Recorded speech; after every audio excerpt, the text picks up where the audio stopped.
Hey, good evening. This is The Doctor is In. I'm Ricky Fairley, and I'm Hi, here I'm with my Dr. awesome Monique co-host, Gary. Dr. Monique. Jerry Flowers. Hey, Jerry. Jerry, move your face over a little bit so we can see how beautiful you are. And we have another guest coming on in a few minutes, Terry Lynn Wade. So tonight, we've been hearing in the news, everybody, the stay-at-home orders are over in all 50 states. People are coming out. Some are wearing masks. Most of them aren't. They're crowding the beaches and the restaurants. And so tonight, we want to hear from you. We want to talk about how you feel and what's going on and what this getting away from stay-at-home order means for breasties. So we are here. We've got my badass nurse friend Jerry, and we've got another one coming on, Terry Lynn. So let's go, Monique. Ready? All right, the doctor is in. Welcome, everybody. I think we call this one COVID, cold, cancer, flu, because no matter what's going on in the environment outside, it seems that our cancer patients always have some things that they need to be concerned about and ways to protect themselves. And we wanted to talk today with some people who had been experiencing viral illness during this time and bring some tips to our breasties about how to best protect yourselves. So we're going to start with Jerry. I would love for you to introduce yourself, tell us a little bit about your story, your cancer journey, and then catch us up to the viral illness that you were having recently. Yeah, Jerry's not a cancer survivor. She's a nurse out there. Right. Yeah. I am right on the front line. I'm a clinical director.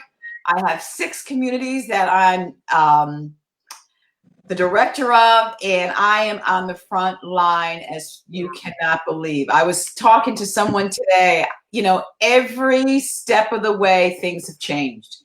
The signs and symptoms were very simple: a cough, a fever, okay, shortness of breath, okay. And it almost day by day, minute by minute, those symptoms changed. Now to the point, if you don't even have a taste or a smell, what does that mean? What does you could test negative, but no taste, no smell, take a test, positive. Wow. And I think the scariest thing, and I was telling someone today, is there's really no symptoms. There's no symptoms. There's really no symptoms. Some go extreme to a high fever, 102. The other to, I'm just sitting there watching TV and I have COVID, I took spreading germs. And spreading germs, right? And spreading the germs. And spreading the germs. It's true. I was on the radio today and yesterday we talked about how it affects every single organ system, literally from head to toes.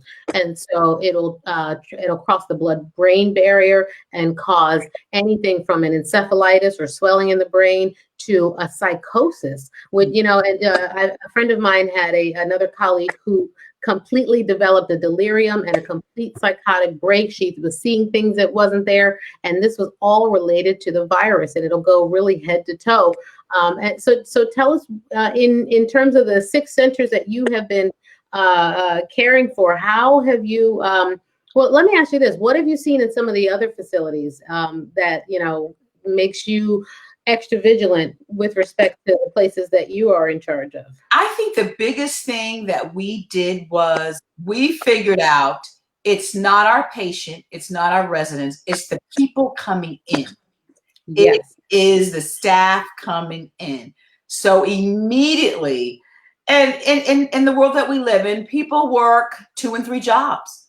And we had the staff, we had to be your sole job, only coming to us. And that made a big, big difference. Immediately, I'm sure families aren't happy with me. No visitors, no visiting, except end of life. Someone on hospice, they're getting ready to trance to the next level, to heaven. Yep. That's when the family come in. And I say this very calmly, but this was a process. Think about it. You could not see your 90-year-old grandmother.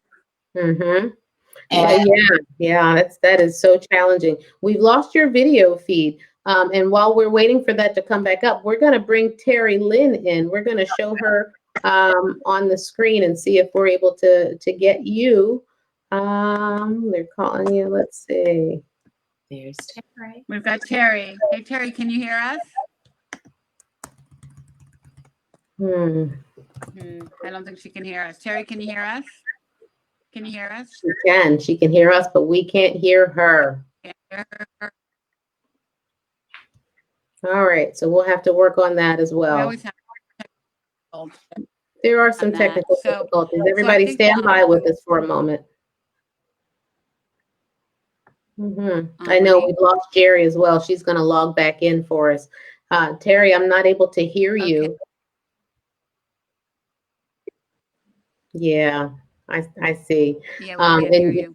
Yeah. So Jerry actually, she runs a series. All righty. I'm here, Okay, still we're here. here. Can you see me? It's just you and I. We're having technical difficulties as usual, right? Can you hear me?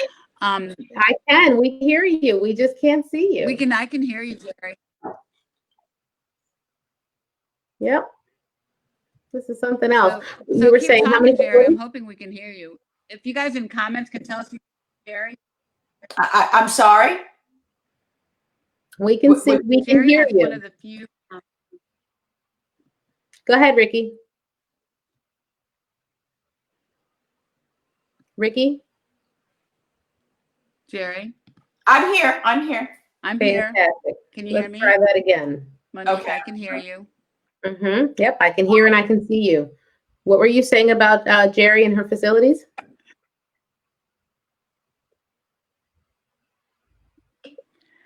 She has one of the only facilities in the Maryland area that does not have COVID in the building. You hear all the stories about nursing homes. All the things about going on about nursing homes. She doesn't have any cases, so I'm very proud of her that she's been her people safe. And I think it's from doing doing the right things and keeping people, limiting the access. And so Haley's out in the audience, my daughter, and she's saying they can hear Jerry, they just can't see her. So Jerry, Oh my you can talk. goodness. Okay. We're working on it. Yep, we can hear you. So keep chatting with us and tell us, what's your secret sauce? My secret sauce. Let's give all credit to God. Number one. That is. Love it. But I'm really serious. The visitors. We only have essential staff coming in. For example, if someone needs physical therapy, we have one therapist that goes to our communities. One therapist. She's not going to the different communities in the area. Visitors, if we have essential staff, and even the staff members from shift to shift, we take their temperature and ask them a question. Fever, cough. They have time in and out. And then with our patients, our residents, we are taking temperatures every 2 hours. Every 2 hours. Wow. Every 2 hours. They have masks all the time. They're wearing their masks. Wow. Okay. I mean, after they are hand washing, as you know, is important. 20 seconds. Happy birthday. Happy birthday. And then sanitizer, not just sanitizer, hand washing, then sanitizer. Wow. Okay. It's just a team effort, just constantly. If they notice a change, as you said, these patients, these residents go south fast. I mean, 1 minute they're talking with you, the next minute they're in CHF, the next minute they're out the door. So, I mean, we're just constantly. Now, Jerry, I'm going to have you log out and log back in for us. And I want to talk to Ricky really quickly, because Ricky, your mom is was she in an assisted living facility? And I wonder if you could speak to some of the differences that you had noticed. And I can speak to some in our communities as well. She actually was in an independent living facility. Independent, senior living, but they have two buildings, one for independent, but even within independent, they have an open eating area. they have to go get their mail. And so they do have contact with other people. Mm-hmm. And so very quickly, they had 4 cases in the building with people, 2 people died, and then 7 of the workers had, but to Jerry's point, they have a lot of people coming in to service the community. And that's where it's, you know, when you, as many people you coming in, the risk, you know, that's where you have the risk.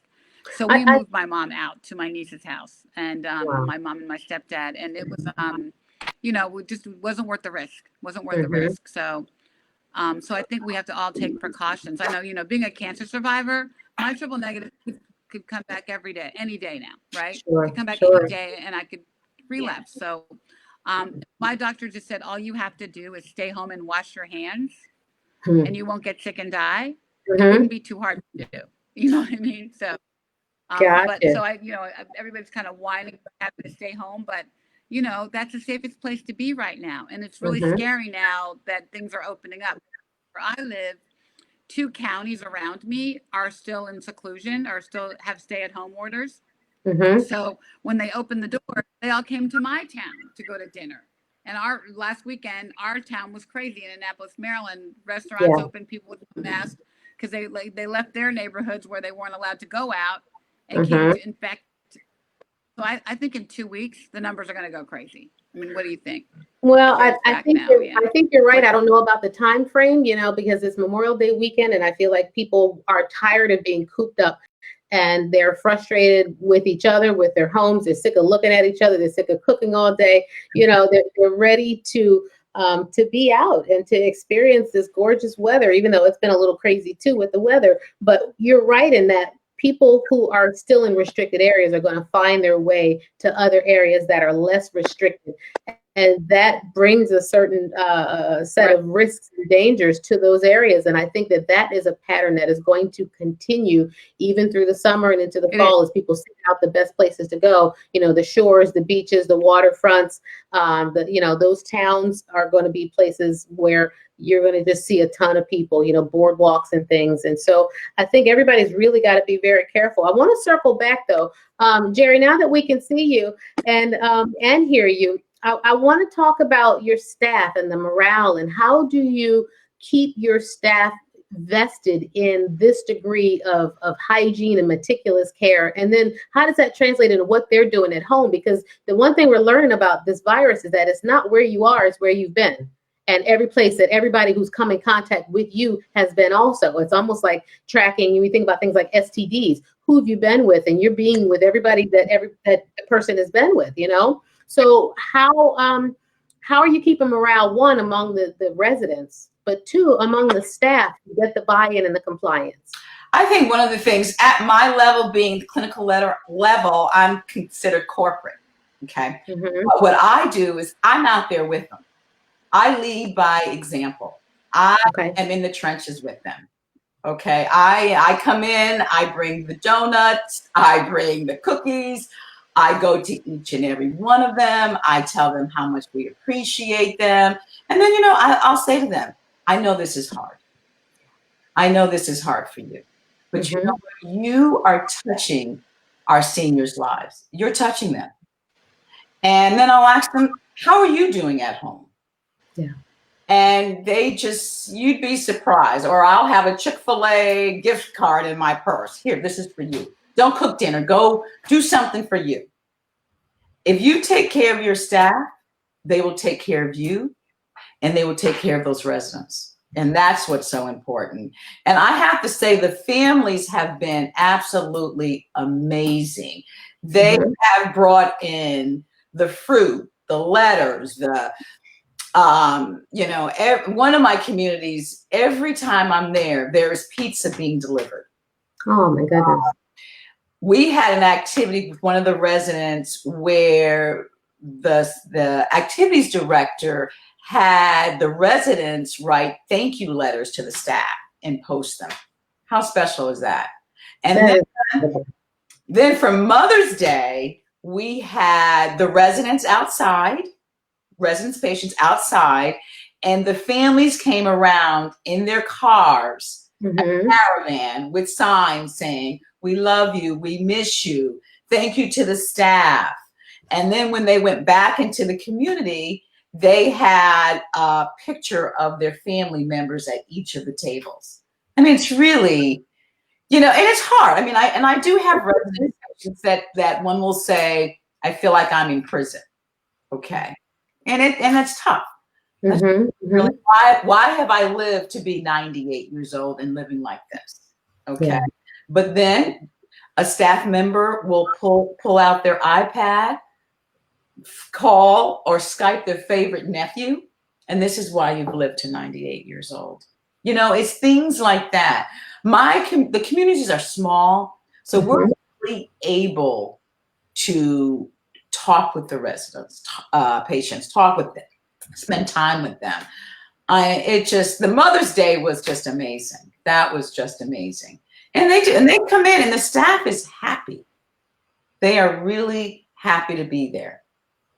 That's incredible. My grandmother, before she passed away, was in a skilled nursing facility, and it had its challenges. And, part of the joy for her was having people come in. It was physical contact. It was having folks to interact with in ways that when she was at home were less and less frequent, and it was challenging for us to care for her, for my family in Philadelphia. I was in Massachusetts at the time, to give her a lot of the attention that she needed on a constant basis. But once she moved into the skilled nursing facility, she took such delight in the nurses and in the staff who would come in and they would sit with her, or they would paint her nails, or, sometimes they would even ask her for advice, and she would listen to their stories, and give wisdom. And all of a sudden she had this value because she had something to offer, and so she would tell the young girls about when she was dating. And it was really became a social time, and it pulled her out of a deep depression. Because what I hear you say, and is something that to me is so remarkable, it's that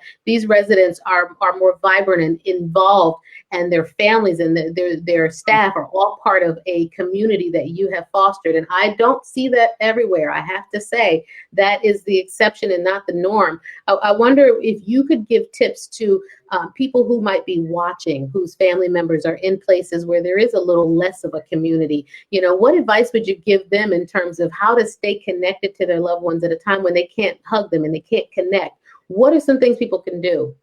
Oh, I think the biggest thing is Skype. I mean, we're having technology problem now, but that is so important. The Zoom, the Skype, even going outside their window with a sign and saying, I love you. Just calling him on the phone, him on the telephone if they can't, the technology. Now that the staff has to wear the mask, it's so hard now to see their smiles. We can't touch. Nursing is such a touch. Medicine is such a touch, and we can't do that. So, you do little gestures like your eyes. You can smile with your eyes. Yeah, Tyra Banks taught us that. Right? Yeah, you just be connected to them, and don't. If the Holy Spirit tells you, I need to call mom today, or I need to call grandma, I need to do it. Do it. Yeah. Stop what you're doing right then and there and call and continue to call until you get a hold of them. Okay. And just talk with them. Just talk with them. I love that. And it really is so important. And, the parallels at this time to what's happening for our cancer patients, is that we're in this viral world, but it's a world that cancer patients have been in for some time. It's the fear of what you can't see that can affect your immune system, and that can affect your health. And you look at the people around you who might be sick with suspicion. And there's this level of anxiety, I think, that cancer patients face that is not often talked about in terms of all the stress. Yes, the stress of your diagnosis, but really the stress of daily life.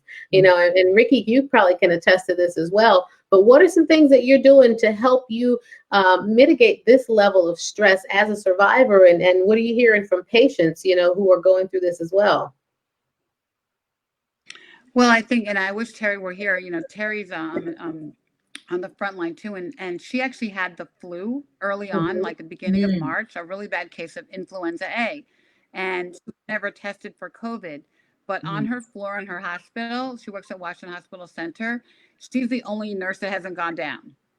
So they have a total COVID floor. And so every day we have like a group breasty text. Every day she sends a text, stay home, stay home. She spent so much time doing FaceTime with people as they were dying alone with their family members. And she was so, so sad about it. So we keep trying to cheer her up, to keep her up with the, the horrible job she has, but she just keeps saying, stay home. So even in this era of everything opening up, I'm not going anywhere.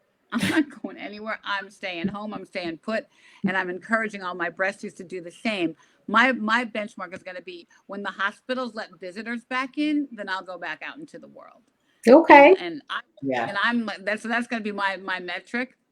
But I think that we just all have to find peace, and we're all finding a new normal here, and taking walks, and even having solitude in your house if you live alone, or even with the people around you. You just have to find a new way to find peace in your life. And I think we're all learning some good lessons about how well we know ourselves, because we're spending a lot of time either alone, or how well we know our families. I don't know if you saw the meme that was going around where the guy said, you're going to be with your family quarantined for the next undeterminable amount of time. Do you pick A, stay with your family, or B, before you can get the answer? Like here I am. Yeah, they didn't even know what B was. He just picked it. He's like, nope, I'm out here. Right. So I think we just find peace. I mean, I still have my dance parties every day and do everything I do to relieve stress, but it's scary out there, and it's really scary for us out there. And my breasties are going in to have, chemo. 2 of them, I've talked them off the ledge in chemo today. They're still having anxiety, which is at a heightened level now, because they have to go put themselves in the world and go to hospitals and go to healthcare facilities. So we just have to keep praying and keep washing our hands and just keep, wearing masks and doing the right thing. And we've actually tried to make a fashion statement out of the masks. We have one breasty designer who has made us some beautiful pink masks. I don't have one around me right now, but put some creativity to your mask and make a wardrobe out of your mask, because I figure we're going to be wearing them for a while. Yeah. But I think we just have to, understand that the world is different, and I don't think it will ever be the same. And I mean, Jerry keeps telling me, Ricky, it's going to get worse in the fall. Don't you think so, Jerry? I mean, we could talk about what's going to happen next, but I don't think it's going to go away anytime soon. And I think we all have to sort of understand how to deal with this. And the people and questions I want to kind of address. Somebody asked about if you've had it and you're are you going to test positive again? The whole, is it going to come back if you've had it? Is that a possibility? And I think, good. Do you guys have any answers to that? I think we're finding that people can be reinfected. We don't know for sure in this country, but in other countries, there have been instances of people who have been reinfected. And the real question is it the same strain? So there are several strains of coronavirus that are circulating the globe at this time, and we're seeing very different manifestations in this country compared with other countries. And so I think that is the real tricky part about it, is that, the average person isn't able to really understand that the way this virus is manifesting is very different. And so how it may come back in the fall could, again, be very different. And that's a tricky, challenging thing, so it's a good time, as you said, for people to really get in touch with their bodies. Someone else asked a question about antibodies and whether or not you form them and how that all works. How does the antibody testing work? Well, antibody testing is only as good as the patient who is able to create antibodies to what they're given. And so if you're immunocompromised or immunosuppressed, you may not develop antibodies to the virus. And so, the antibody testing is going to be negative for you. It's going to be a false negative. And we have seen that the false negative rate of antibody testing, as well as the nasal swabs and the PCR testing, is still fairly high. We're looking at anywhere between a 15 to 30% false negative rate for a lot of these testing kits, even the ones that people get at home.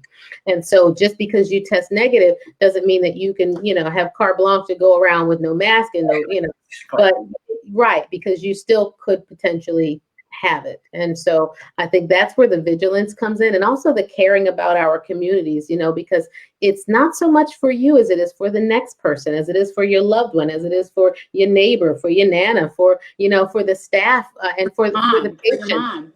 Right. For the patients who work where you work, because you're an essential worker and now you've got to go in. Right. So if you take yourself everywhere, you got to go take care of somebody's nana, somebody's mom.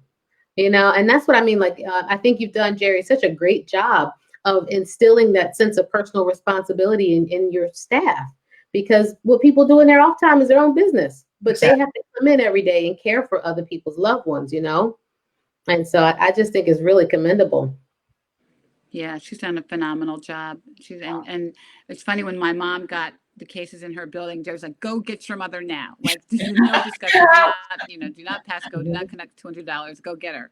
And but I think that we all are just trying to keep each other safe. And even I feel sorry for the people that are working. When I go to the grocery, I thank everyone around me. Thank you for working. Thank you for putting yourself at risk so I can eat. And very thankful for those that are out there, and like Terry and Jerry, and you, Monique, who are dealing with this craziness every day in the world. I can work at home, and I don't really go anywhere. I try not to. So it's just really, the world we live in, and we want to hear from our audience. What are you guys asking out there? Let's see. We've got a question that says, what if you test positive for antibodies? So if you test positive for antibodies, that means that you have been exposed to the virus. It does not mean you have an active infection.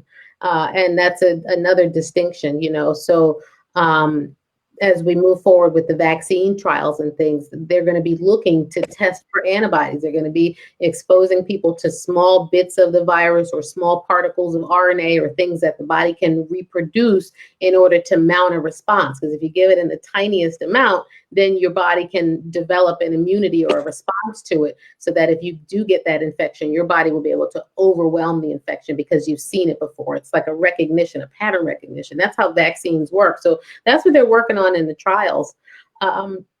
Ricky, I think another thing that we want to talk about too is talking about ways, like really specific ways that some of our breasties can stay safe. And Jerry, I think you really hit it on the head. I mean, we can't take temperatures every 2 hours, but hand hygiene is important. And what are some other things? When you come home, what happens with your clothes? And I think we talked earlier in the green room about de-COVIDizing ourselves. What's that look like for you? Well, I was getting ready for the show. I was right in the laundry room, and I just took everything off. I took everything off, ran upstairs, took a shower, came back downstairs and, washed those clothes on, sanitized them immediately. But I am constantly, I probably wash my hands more than I use the sanitizer, to be honest. And one night I went to bed with my mask on. And I noticed when I'm out, the mask shouldn't be down here. The mask needs to be up here, and the mask needs to be on. And down here, right, below the mouth, right. And both of these areas are not covered, then you're only doing half the job, right? Exactly. And as Ricky said, this is our new normal. This is not going away. We need to do the social distancing, 6 feet apart. We need to make this a habit. It takes about 2 weeks to start a habit, pretty much. Start. That's something. I'll be honest with you. My spirit is unsettled by that, because I like to hug my patients. I love to touch and connect with my patients, and I see what happens to people in the absence of touch. And it's so obvious just from, I'll sit with a patient in an exam room and I'll just rub their back while they're talking. How have you been since the last time I saw you, etc. And the things that come out as a result of just someone rubbing their shoulders, just touching them, and I don't like that this is going to be our new normal. I think you're right in that this is going to be it for a while, but I'm trying to give myself some grace, because I'm grieving for that sense of touch and intimacy that comes from human contact, and so I think people have to really be compassionate with yourselves, you know, and if you're having a rough day, figure out why, and then, you know, always change the script in terms of what you can do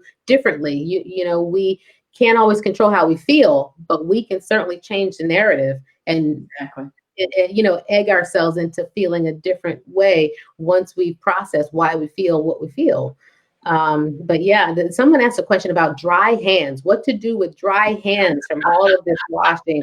And, you know, I have eczema, and it can get bad between the digits and everything. Yeah. I found a lovely, there's something called Cornhuskers lotion that can be very helpful. It's glycerin based. Things that are glycerin, things that are dimethicone and simethicone based are like barrier creams can be really helpful. But you know, if you're gonna have an extra pair of gloves at home, moisturize, even Vaseline, and then put your hands in those gloves. Big on Vaseline. Yep. You know, so Vaseline, you know, wash your hands, Vaseline, put them in gloves. You know, if you got a little hand warmer or one of those neck rolls that you put in the microwave, you know, put your hands in the warmer and just try to give yourself some heat and lock in some of that moisture. But part of hand hygiene is also going to be moisturizing for you, because, you know, if your hands are anything like mine, they are getting dry and they are getting cracked, and it's really something to behold. So yeah, and you know, you touched on something else too, Jerry. You said that you're more hand washing than the what's that? The sanitizer, using the sanitizer, right? And the thing about hand washing is it's not so much the antibacterial properties, because people ran out and bought up everything antibacterial, and that was great, but this is a virus. So antibacterial things are not effective against the virus. What works in hand washing is the length of time and the amount of friction that you apply, right? And then the water washing it away. And so that's the thing that people didn't quite grasp, I think. And hopefully at the end of this, they will have realized that you can use whatever soap you want. It's about the length of time, the scrub, the completeness of it, and then, you know, washing it away. So you know, it really, hand washing is important, and is superior, and it's something that we should be doing several times a day. As soon as you touch something, when you leave rooms, when you enter rooms, before you eat something, after you eat something, you know, whenever you interact with people, you go into a hospital, you know, the elevator buttons, 300 times the amount of bacteria and viral particles on things like elevator buttons, doorknobs. And so touching those things are going to be things that people should avoid, I think, in public places. You know, learn to use your arms, use your knuckles, use other things to even push buttons. Exactly. I love the doors that are like automatic too, you know. The other thing with that is we're wearing these masks. Try not to touch your face. That's the other piece. Oh, yeah. Yep. Absolutely. Touch your face, because that virus stays right in this area. You got to keep your mask on, and just keep your mask without your hands. I was wearing a shield today because I was doing tests, you know, COVID-19, and that shield, and I was like, nope. I was down the whole time. The whole Yeah. And it's important for people who are watching to stay hydrated. You know, I do surgery. I'm wearing 2 masks now, you know, so 2 masks, sometimes wearing a face shield, you have scrubs and a gown and 2 pairs of gloves. And, you know, if you are not staying hydrated, you're going to have some challenges as well, wearing masks and things. And, you know, gloves in public, I got to tell you, be really careful about, because the problem with people wearing gloves in public are that they touch everything. So if you're going to wear gloves, okay, you're pumping gas, wear your gloves to pump the gas. When you're done pumping the gas, throw your gloves away.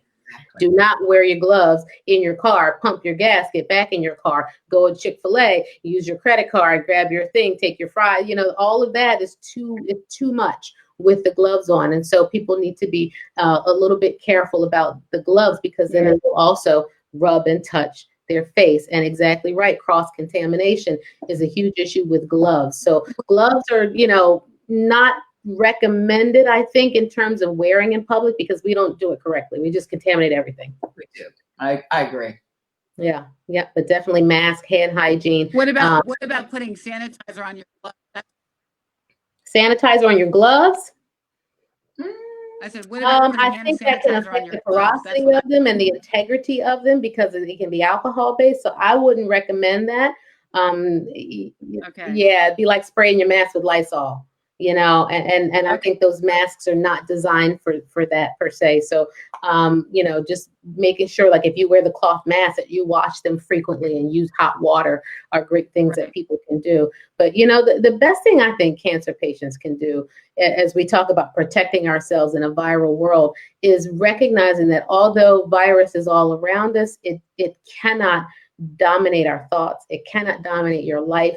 And you really have to seek peace. You've got to spend some time getting in touch with your body and knowing your body, because COVID has so many symptoms, and whatever virus might come next could have so many symptoms you may not know. But if you know you, just like cancer patients are the people that know their body. I see my patients and they're like, nope, this lump wasn't here. I know my breast, it was not here before. You get to know yourself from head to toe, how you feel, how you respond to certain foods, what makes you tired, what gives you energy, because when you know your body, when something's out of alignment, you're able to recognize it and either get tested or get yourself back in alignment. What keeps you in alignment, Jerry? What keeps you right? What types of foods are you eating and things are you doing for yourself? I'll tell you, and everyone who knows me, I am a biker. I get up, She bikes. Love it. maybe some snow, cold, and 4:30, 5 o'clock, I am on my bike.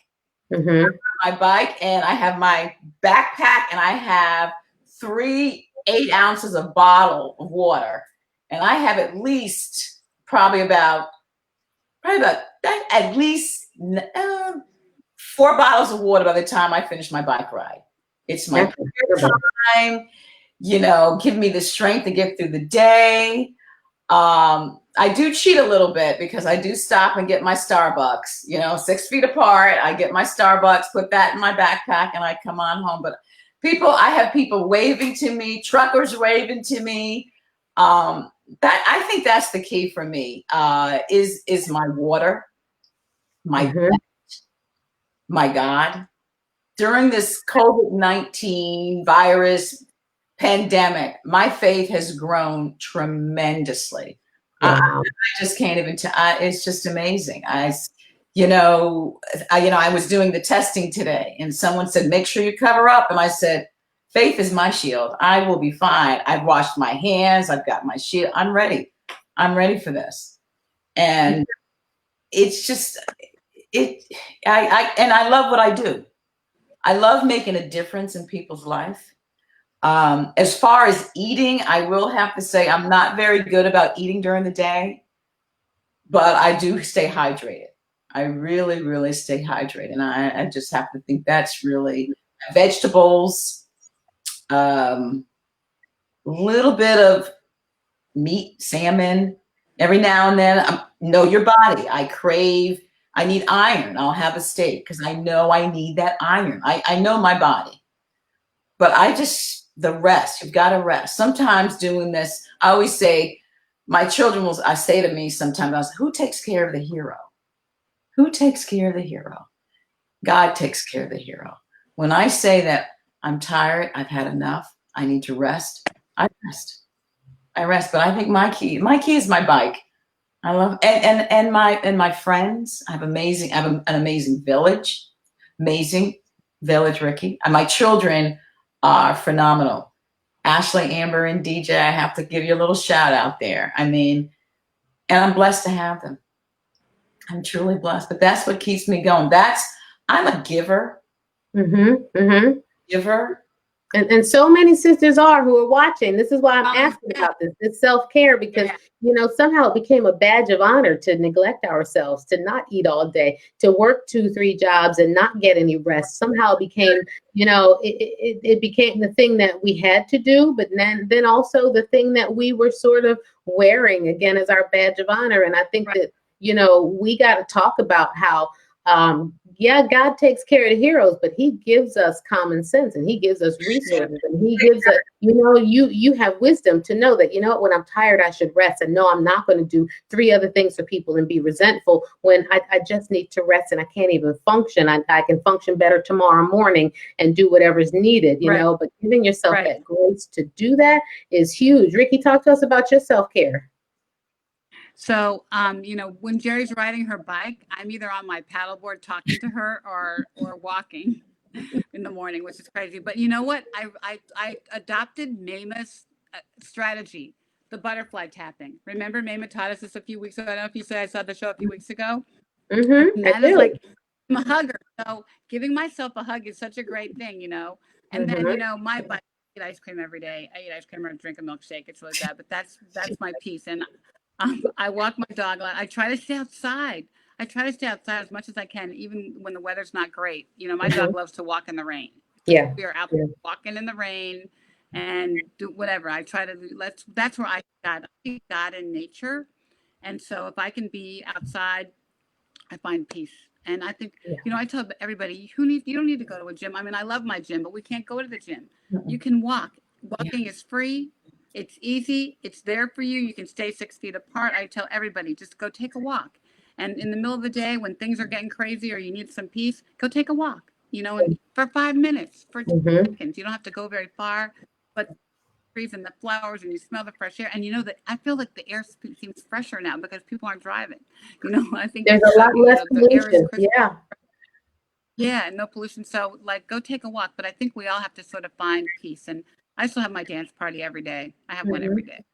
Wow. Gotta have a dance. You know, I love that you said go outside because as we talk about reopening, outside is probably one of the safest places to be. And so if you notice that all the state's plans that involve reopening are involving places that are outdoors, camping grounds, golfing places, you know, country clubs and golf resorts, things like that, parks, recreational types of things that are outdoors, because the air and the tendency for the virus, yes, it can stay as droplets in the air, but you're more likely to be further away from someone than in the same room where an air conditioner is circulating the same air. Like those are the more dangerous places to be. If you're going to eat at a restaurant, al fresco is better than indoors in the AC, you know? So I would advise people to absolutely get outside. If you got a patio, if you got a terrace, if you got a stoop, you know, go outside and get some fresh air and get some human interaction, get a little sun, you know, because we don't make as much. Or open a window. Open a window. Right. Somebody asked a question about a good natural detox. Any of you have any good natural detoxes that you recommend? Because I can tell the one that I've been recommending to some of my cancer patients. Wow. Yep. I think sea moss is a pretty good one, but the one that's the easiest to do really involves lemons, fresh lemon. It involves cayenne, a little bit honey, and boiling of those things and making a tea that you can sip on. I find that helps my patients detox from some of the effects of chemotherapy. And you know, get some fresh ginger root and you can boil that as well, and really just kind of make yourself a tea that can help to clarify and detox. Fresh beets are another way. Juicing with fresh beets can really help to create a great detox. Some lemon juice, beets. Sometimes you can add things like basil, a little cayenne, or you can do things like clementine or orange with the beet, and that can be a nice fun juice, give you a little energy, a little zing, but also to help detox. So, you know, finding foods that make you feel energetic and that make you feel good, I think are things people should do. You know, vitamin D supplements as well are something that we want to definitely think about as people of color. You know, Black folks are, somebody just asked a question, does vitamin D help build resistance against COVID? There is some emerging data on that, but in general, vitamin D aids our immune systems. And the problem is that our melanin acts as a sunscreen.